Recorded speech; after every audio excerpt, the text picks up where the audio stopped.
Hey gang, so it is negative exponents. All right, you know the drill. I'm not going to tell you how to do this. Negative exponents can be rewritten as positive exponents using the negative exponent rule. Okay, things to know. Up until now, we've done negative exponents. We just, added them, subtracted them, whatever we needed to do, and we worked with them. Now the rule is you cannot have an answer with a negative exponent in it. Negative exponents. Okay, here's what a negative exponent is. It's the bratty little brother or sister. I apologize if you are the youngest in the family. But it's the bratty younger brother or sister running around. Look at me, I'm in the wrong spot. Nanny, boo, boo. And so think of them as a brat. And they are just in the wrong spot. Whenever you have a negative exponent, just like any other number, you can put it over 1, right? Any number, no matter what. If I have the number 5, I can put it over 1 and make it a fraction.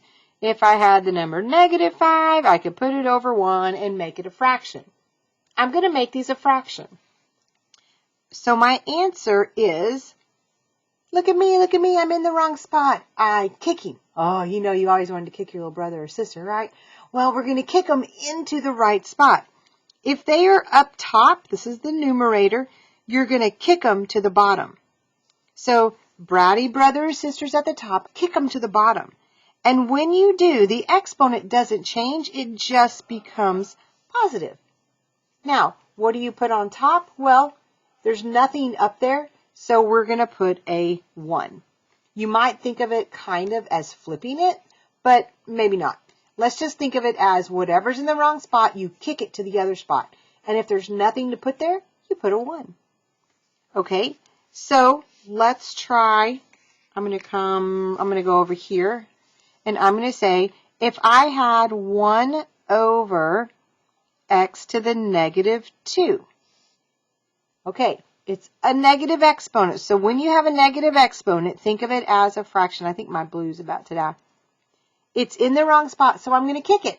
Well, it's in the denominator, so that means I'm going to kick it to the top. So x to the negative 2 is going to go to the top, and it becomes a positive 2. What do I put on the bottom? I don't have anything there. I put a 1. Okay, so either way you're going to move it, you're going to kick it to the right spot. Now, I want to do number 3 next, and then we'll get to number 2, but I want to do number 3 next. Okay, so I see negative exponents, so I'm going to draw my line right away. Now, I'm not going to worry about this. I'm going to notice that the negative 4 is in the numerator. So it's bratty brother or sister. Look at me, I'm in the wrong spot. So we're going to kick it down. So we're going to kick x to the negative 4 down, and it becomes a positive 4. Okay, now let's look at the other one. Y to the negative 3. Look at me, I'm in the wrong spot. Kick it up. Because it's in the numerator or denominator, we're going to kick it up to the numerator, and it becomes a positive 3. All right, so here's the rule. This one might not jump out at the page for you, so I'm going to give it to you. X to the negative a. We're going to draw our line. It's in the numerator, so I'm going to kick it down. And it becomes a positive a, and we put a 1 on top. We give it a sort of like flipping it, but not exactly. Now, the other option is if I have x, 1 over x to the negative a, and I think your booklet may have it this way, I'm not sure. That means I'm going to draw, I see the negative exponent, so I draw the line, I kick it up, it becomes x to the positive a. I don't have anything on the bottom, so I put a 1. Okay, so either way, if it's in the numerator or the denominator, you just kick it to the other side. Okay, I'm going to change. My pen is driving me nuts because it doesn't work very good. Here we go. We're going to put all of this over 1. Now, before we go any further, we're going to cover up the variable. 3. Is there anything wrong with 3? Do I need to move it? I don't. It's just the number 3. So I'm going to leave 3 alone. It doesn't have a negative exponent. It's just the number 3. Now I'm going to cover up the 3. M to the negative 5. Oh, look at me, I'm negative, I'm in the wrong spot. So I'm going to kick him down, and I'm going to put m, the negative 5 is going to turn to a positive 5. And now all is well in the world of exponents. That's it. I don't do anything else. The 3, there was nothing wrong with it. Okay. Now here we've got division and we've got negative exponents. Here's what I recommend. Draw your line. Put the 12 and put the negative 3.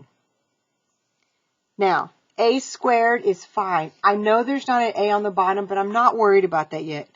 All I want to do is fix this and put everything where it's supposed to be before I start solving it. Maybe you're thinking, wait, that's a negative 3. Oh, negative 3 goes to the top. Wait, is the exponent negative? It's not. Remember, if there's not an exponent, it's understood that it's a positive 1. Negative 3 is just a number. It's not a negative exponent. That's super, super duper important to remember. Okay, now let's take c to the negative 7. Oh, look at me, I'm in the wrong spot. The c to the negative 7 needs to move down. B to the negative 3. Look at me, I'm in the wrong spot. It needs to move up. So we need to move the b to the third up, and it becomes a positive 3.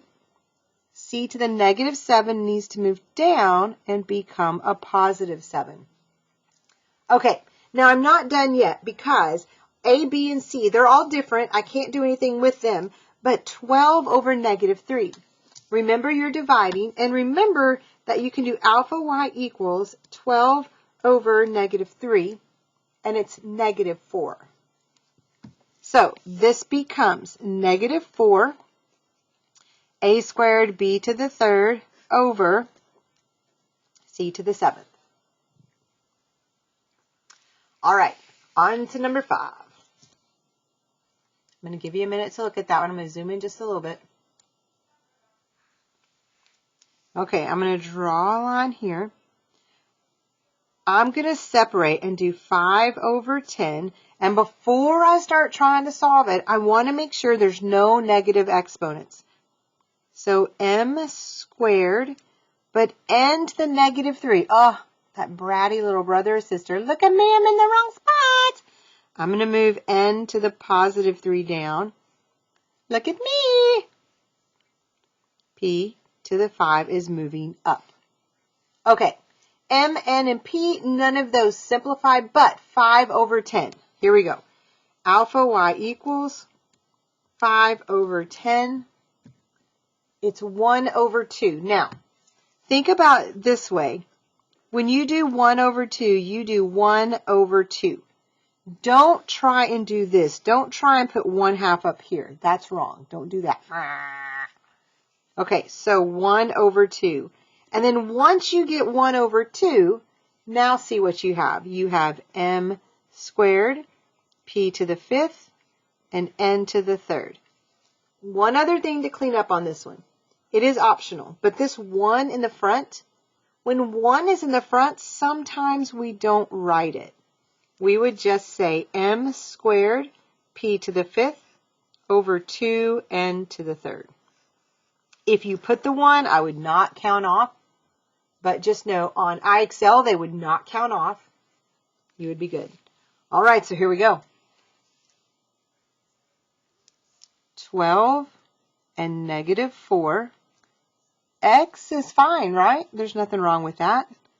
Oh, look at me, I'm in the wrong spot. Y to the positive 8. Okay, so I need to simplify. 12 over negative 4. 12 divided by negative 4 would be negative 3. X, y to the 8th. But what's going to happen here? I could put it over 1. I could just leave it, whatever you want to do. I'm just going to put a box around that. All right, there's a whole lot more with negative exponents, so keep going with that, and good luck.